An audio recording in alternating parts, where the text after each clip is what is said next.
Aké máš odporúčania pre rodičov k podiagnostickej konzultácii u detského psychiatra? Dôležité sú také 3 body.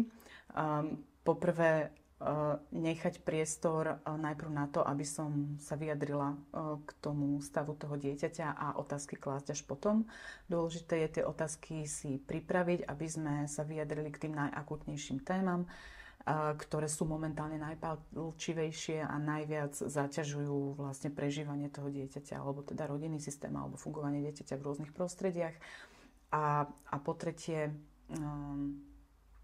pripraviť sa na to, že to dieťa nastupuje do nejakého terapeutického procesu a že množstvo tých otázok, ktorých sú rodičia momentálne plní, bude zodpovedaných neskôr. Ja rozumiem tomu, že rodič prichádza plný vlastne nejakých očakávaní, plný otázok, na ktoré potrebuje dostať odpoveď. Ideálne ale by bolo, keby rodičia na začiatku nechali vlastne hovoriť mňa, vypočuli si, čo im chcem povedať ohľadom jednak diagnózy, alebo nielen diagnózy, ale celkového stavu fungovania toho dieťaťa, čo som tam vlastne videla behom toho vyšetrenia a keby mi dali ten priestor bez toho, aby ma vlastne prerušovali na každú jednu nejakú informáciu, bez toho, aby vlastne doplňali informácie na každú jednu informáciu, ktorú ja dám, alebo sa dopytovali hneď. Čiže ja by som ich chcela poprosiť, aby na začiatku nechali priestor mne a pýtali sa až potom, lebo ten čas na ich otázky tam bude. Zároveň by bolo ideálne, keby tí rodičia mali sformulované a pripravené otázky vopred, na ktoré potrebujú získať odpoveď teda v ten moment, lebo človek, keď si aj pripravuje tie otázky dopredu, tak si ich premýšľa a zistí, že veľa tých otázok nie je nevyhnutné riešiť hneď, lebo my máme tých 30 minút a za tých 30 minút nevyriešime všetkých otázky, nevyriešime celý stav toho dieťaťa.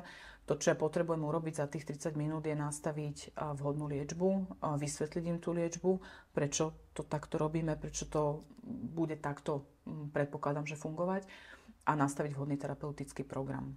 Niekedy musíme aj vysvetliť tú terapeutickú metódu, ktorú ideme teda použiť.